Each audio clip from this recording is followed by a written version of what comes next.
Mentor মৃদু। আমি গত কয়েকদিন যাবৎ ওনার এত অ্যাড মার্কেটিংয়ের ভিডিওগুলা ওনার হচ্ছে মোটিভেশনাল ভিডিওগুলা, ওনার হচ্ছে যে ভিডিওগুলা দেয়, আমি খুবই অনুপ্রাণিত হই ওনার ভিডিওগুলা দেখে। আর ওনার পোস্টগুলা আমার কাছে এত বেশি ভালো লাগে, আমি সত্যি কথা বলতে ওনার নিয়মিত একজন ফ্রেন্ডই হয়ে গেছি। তারপর গতকালকে ওনার একটা পোস্ট দেখলাম, যেটা আমাকে এত ভালো লাগছে, আমি কি বলবো, এটা আমি ভাবলাম আপনাদের সাথে একটু শেয়ার করি। এত ভালো লাগার কাজ করছে। উনি ওনার জীবনের যে লার্নিংটা সেটাই শেয়ার করছে। আমি পোস্টটা পড়তেছি। উনি লিখেছেন, আমার জীবনের সবচেয়ে বড় লার্নিং।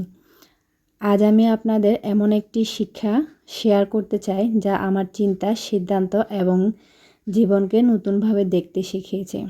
এই শিক্ষাটি আমি আমার সম্মানিত মেন্টরের কাছ থেকে পেয়েছি। অনেক বই পড়েছি, অনেক ক্লাস করেছি, অনেক মানুষের কথা শুনেছি, কিন্তু একটি বাক্য আমার হৃদয়কে সবচেয়ে বেশি নাড়া দিয়েছে। তিনি বলেছিলেন, আপনি যাকে জীবনের কেন্দ্র বানাবেন, আপনার পুরো জীবন তার চারপাশেই ঘুরবে। এই বাক্যটি যেন আমার জীবনের আয়না হয়ে গেল। একটু চিন্তা করে দেখুন, পরমাণুর একটি কেন্দ্র আছে নিউক্লিয়াস, সৌরজগতের একটি কেন্দ্র আছে সূর্য। কেন্দ্র ঠিক থাকার কোটি কোটি গ্রহ নির্দিষ্ট কক্ষপথে ঘুরছে। যদি একদিন সূর্য তার জায়গা থেকে সরে যায়, পুরো সৌরজগৎ বিশৃঙ্খল হয়ে যাবে। তাহলে প্রশ্ন হলো, আপনার জীবনের কেন্দ্র কে? এক সময় আমি ভেবেছিলাম টাকা পেলেই সুখ আসবে, মানুষ সম্মান দিলে শান্তি আসবে, ব্যবসা বড় হলে জীবনে সফল হবে। কিন্তু যতই এসবের পেছনে ছুটেছি, ততই মনে হয়েছে ভেতরে কোথাও একটা শূন্যতা রয়ে গেছে।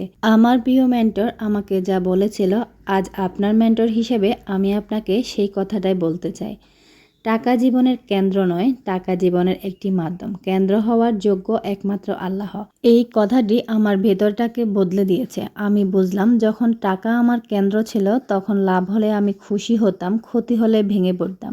মানুষ প্রশংসা করলে নিজেকে বড় মনে হতো, সমালোচনা করলে রাতের ঘুম হারাম হয়ে যেত, কারণ আমার সুখের রিমোট কন্ট্রোল অন্যদের হাতে ছিল। কিন্তু যেদিন আমি আল্লাহকে জীবনের কেন্দ্র করার চেষ্টা শুরু করি, সেদিন থেকে ধীরে ধীরে আমার দৃষ্টিভঙ্গি বদলাতে শুরু করেছে।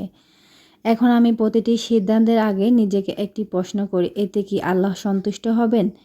এই একটি প্রশ্ন অনেক ভুল সিদ্ধান্ত থেকে আমাকে ফিরিয়ে এনেছে। আমি শিখেছি, দোয়া কোনো লেনদেন নয়, দোয়া হলো একজন বান্দা তার রবের সঙ্গে ভালোবাসার সম্পর্ক। তাই এখন আমি শুধু বড় বিপদে নয়, ছোট বিপদেও আল্লাহর কাছে বলি, কারণ তিনি আমার রব আর তিনি আমার হৃদয়ের সব কথা জানেন। অনেক সময় আমরা দোয়া করি, কিন্তু সঙ্গে সঙ্গে ফল দেখি না। আগে আমি ভাবতাম হয়তো আমার দোয়া কবুল হয়নি। এখন বুঝি আল্লাহ বিলম্বেও রহমত হতে পারে, কারণ তিনি আমার ভবিষ্যৎ জানেন, আমি জানি না।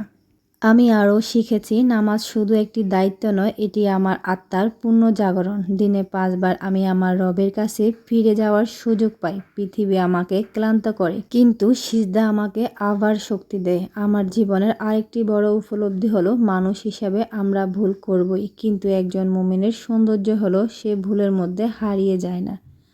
সে তওবা করে আবার আল্লাহর কাছে ফিরে আসে। রাসূল সাল্লাল্লাহু আলাইহি ওয়াসাল্লাম বলেছেন, আল্লাহ তার সেই বান্দার তওবায় এত বেশি আনন্দিত হন, যেমন মরুভূমিতে সবকিছু হারিয়ে ফেলা একজন মানুষ হঠাৎ তার হারানো ওট ফিরে পেয়ে আনন্দিত হয়। এই হাদিস আমাকে শিখিয়েছে, আল্লাহর রহমতের দরজা কখনো বন্ধ হয় না।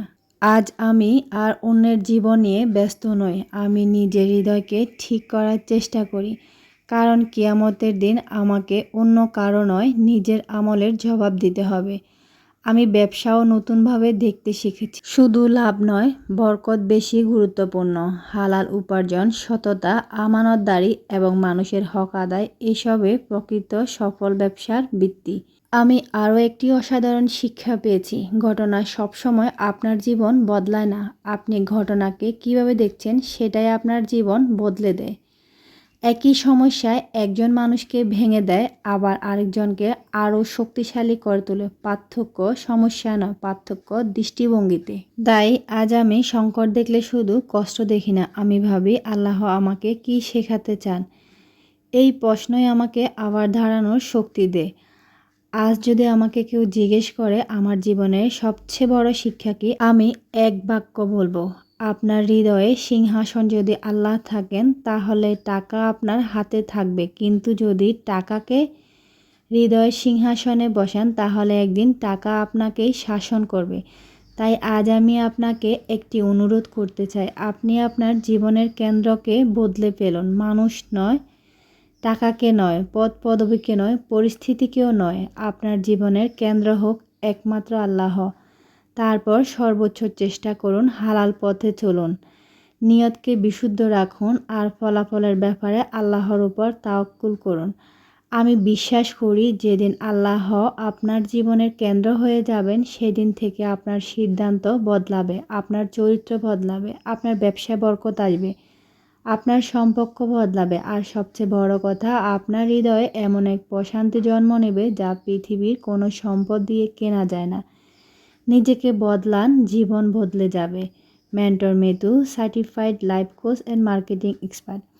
আসলে উনি যে কথাগুলা বলছেন আমি কি বলবো এগুলার বিষয়, এই কথাগুলা একদম সত্যি, বাট আমার মনে হয় যেন এই কথাগুলো আমার হৃদয় ছুঁয়ে গেছে। আমি এই পোস্টটা অনেক অনেক অনেকবার পড়ছি। আসলে আমাদের প্রত্যেকের জীবনের, প্রত্যেকের লাইফের, প্রত্যেকের গন্তব্য ওই একটা বিষয় হওয়া উচিত, যেটা হচ্ছে আল্লাহ। আমরা যখন জিকির করে আল্লাহকে খুশি করার জন্য কাজ করি, যে প্রশান্তিটা আমরা মনে পাই, বাট আমাদের যে শান্তিটা অনুভব হয়, এটা পৃথিবীর কোনো কাজ করে পাওয়া যায় না। আসলে টাকা পয়সা এগুলো আমাদের লাইফে দরকার আছে, এমন যে না দরকার নাই, কিন্তু সেগুলো সাময়িক শান্তি দেয়। দিন শেষে আল্লাহ আমাদের একমাত্র ভরসা। কথাগুলো ভালো লাগলে লাইক এবং কমেন্ট শেয়ার করতে ভুলবেন না।